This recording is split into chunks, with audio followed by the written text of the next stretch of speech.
Big breaking news ষ্টুডিঅ'ত মই চন্দ্ৰ লহকৰ। জীৱন চুতীয়াই অভিযোগ আনিছে বিশ্বজিৎ পালৰ বিৰুদ্ধে। আমি দেখাব বিচাৰিছো জীৱন চুতীয়াই কি অভিযোগ আনিছে। যোৱা লোকসভাৰ নিৰ্বাচনৰ পাছৰ পৰা সৰুপথাৰ সমষ্টিৰ যিজন বিধায়ক তেওঁ আমাক দলীয় কাম কাজ কৰাৰ ক্ষেত্ৰত বিভিন্ন প্ৰকাৰে বাধা দি আহিছে। আনকি দলৰ বিভিন্ন সভাসমূহত তেওঁ মুকলিকৈ ক'বলৈ আৰম্ভ কৰিলে যে জীৱন চুতীয়া ভাৰতীয় জনতা পাৰ্টীৰ প্ৰাথমিক সদস্য নহয়, গতিকে তেওঁৰ লগত কোনো দলীয় কাৰ্যকৰ্তাই সম্পৰ্ক ৰাখিব নালাগে, তেওঁৰ পতা অনুষ্ঠানত যাব নালাগে। আনকি মোৰ ঘৰলৈ ব্যক্তিগত বা কিবা অনুষ্ঠানত কোনো ব্যক্তি যদি আহে তেওঁৰ ৰোষত পৰিব লগা হৈছে। ফুকন ডাঙৰীয়াই সম্পূৰ্ণ জীৱন চুতীয়াৰ অভিযোগ পোনচাতে নাকচ কৰিছে আৰু বিশ্বজিৎ ফুকনে ক'ব বিচাৰে যে এনেকুৱা অভিযোগ মোৰ সৈতে হৈ থাকে আৰু আহি থাকে। আৰু আপোনালোকে জানে যে সৰুপথাৰ সমষ্টিৰ উন্নয়ন কি হৈছে। যোৱা সেইদিনাখন দেখিবলৈ পোৱা গৈছে এজন বিশেষ ব্যক্তিয়ে দলৰ পৰা পদত্যাগ কৰিছে আৰু আপোনাৰ বিৰুদ্ধে অভিযোগ আনিছে। তেওঁৰ নামত কি ক'ব? মই ক'ব নোখোজোঁ, তেওঁলৈ মোৰ শুভেচ্ছা আছে, তেওঁৰ ভাল হওক, ৰাজনৈতিক জীৱনৰ শুভকামনা জনাইছোঁ।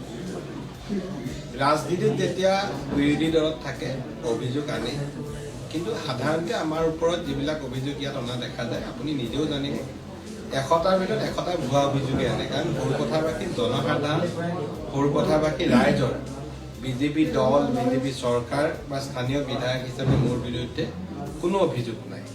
জিলা সভাপতি চন্দ্ৰজ্যোতি ঠাকুৰে ক'ব বিচাৰে জীৱন চুতীয়াৰ এনেবোৰ বক্তব্য নিজৰ বক্তব্য, কোনো কাৰণত ভাৰতীয় জনতা পাৰ্টীত এনে বক্তব্যই প্ৰভাৱ নেপেলায়।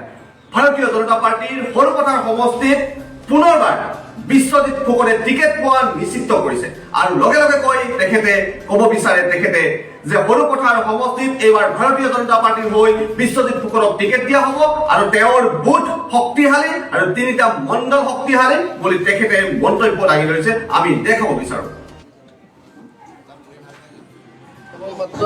নিৰ্বাচনৰ বাবে ভাৰতীয় জনতা পাৰ্টীৰ সংগঠন কাৰ্যপদ্ধতি অবিৰতভাৱে চলি আছে। অহা 26ৰ নিৰ্বাচনৰ বাবেও ভাৰতীয় জনতা পাৰ্টী অসম প্ৰদেশ তথা আমাৰ ভাৰতীয় জনতা পাৰ্টী গোলাঘাট জিলা আমি সম্পূৰ্ণৰূপে প্ৰস্তুত। অহা 26ৰ নিৰ্বাচনত আমাৰ জিলাখনৰ অন্তৰ্গত 5টা সমষ্টি বৰ্তমান আমাৰ মিত্ৰজোঁটৰ দখলত আছে। নিৰ্বাচনতো মাননীয় মুখ্যমন্ত্ৰী মহোদয়ৰ নেতৃত্বত চলি থকা উন্নয়নৰ যাত্ৰা অব্যাহত থাকিব। আমাৰ 5টা ভাৰতীয় জনতা পাৰ্টী তথা মিত্ৰজোঁটে আমি মিত্ৰজোঁটক কেইটা দিম সেইটো বিষয়ত মই নকওঁ, এই আমাৰ শীৰ্ষ নেতৃত্বৰ বিষয়। আমাৰ সংগঠনৰ স্তৰসমূহ শক্তিশালী কৰা আমাৰ দায়িত্ব আৰু সেই দায়িত্বত আমি নিয়োজিত হৈ আছোঁ আৰু দায়িত্ব সুচাৰুৰূপে পালন কৰাৰ চেষ্টা প্ৰতিজন কাৰ্যকৰ্তাই ইতিমধ্যে কৰি আছে আৰু সংগঠনৰ প্ৰতিটো স্তৰ আমাৰ শক্তিশালী। সেইধৰণে সংগঠনৰ স্তৰসমূহৰ শক্তি তথা কাৰ্যকৰ্তাসকলৰ মনৰ ভাৱ আমাৰ নেতৃত্বৰ সিদ্ধান্তৰ ভিত্তিত সিদ্ধান্ত হ'ব আৰু আমাক যি ধৰণৰ সিদ্ধান্ত আমি লাভ কৰিম আমি সেই সিদ্ধান্তক বাস্তৱ ৰূপ দিবলৈ প্ৰতিজন কাৰ্যকৰ্তা। ইলেকশ্যনৰ আগমুহূৰ্তত সিদিনা এজন ব্যক্তিয়ে পদত্যাগ পত্ৰ দাখিল কৰিছে আপোনাৰ ব্যক্তিগত সিদ্ধান্ত তেখেত ভাৰতীয় জনতা পাৰ্টীৰ সংগঠন সৰুপথাৰ সমষ্টিৰ 3টা মণ্ডলত শক্তিশালী।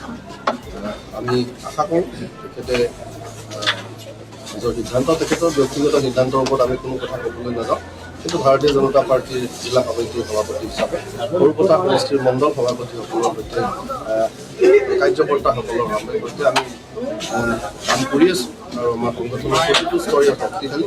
পঞ্চায়ত নিৰ্বাচনত জনসাধাৰণে তাৰ প্ৰতিফলন ভাৰতীয় জনতা পাৰ্টীৰ প্ৰতি আস্থা প্ৰকাশ কৰিছে। পঞ্চায়ত নিৰ্বাচন যি নিৰ্বাচন গণতন্ত্ৰৰ একেবাৰে গ্ৰাম্য অঞ্চলৰ ৰাইজৰ মাজত থাকি নিৰ্বাচন, যি নিৰ্বাচন কোনেও মেনিপুলেট কৰিব নোৱাৰে, সেই নিৰ্বাচনত ভাৰতীয় জনতা পাৰ্টীৰ সমৰ্থিত প্ৰাৰ্থী মাননীয় বিশ্বজিৎ ফুকন ডাঙৰীয়া সমৰ্থিত আমাৰ প্ৰাৰ্থীসকলক ৰাইজে ভোটদান দিছে, ৰাইজে আস্থা প্ৰকাশ কৰিছে। কিছুদিন পূৰ্বে লোকসভা নিৰ্বাচন হৈ গৈছে। সাংসদ কামাখ্যা প্ৰসাদ তাছা ডাঙৰীয়া আমি সৰুপথাৰ সমষ্টিৰ পৰা গোলাঘাট জিলাৰ প্ৰতিটো সমষ্টিৰ পৰা বিপুল ভোটত আগবঢ়াই দিবলৈ সক্ষম হৈছোঁ। নিৰ্বাচনত বিগত নিৰ্বাচনসমূহৰ যি ৰাইজৰ বিশ্বাস তাৰ ওপৰত আস্থা ৰাখি আমি পৰৱৰ্তী নিৰ্বাচনত অৱতীৰ্ণ হ'ম। গতিকে আমি কাৰ্যকৰ্তা হিচাপে কাম কৰি আছোঁ মাননীয় মুখ্যমন্ত্ৰী মহোদয়ৰ নেতৃত্বত অসম চৰকাৰ চলি আছে, মিত্ৰজোঁটৰ চৰকাৰ। মাননীয় দিলীপ শইকীয়া ডাঙৰীৰ নেতৃত্বত সংগঠনৰ প্ৰতিটো স্তৰ আমি শক্তিশালী কৰাৰ বাবে কাম কৰিছোঁ। সন্মুখত যি প্ৰত্যাহ্বান আহিব সেই প্ৰত্যাহ্বানৰ সৈতে আমি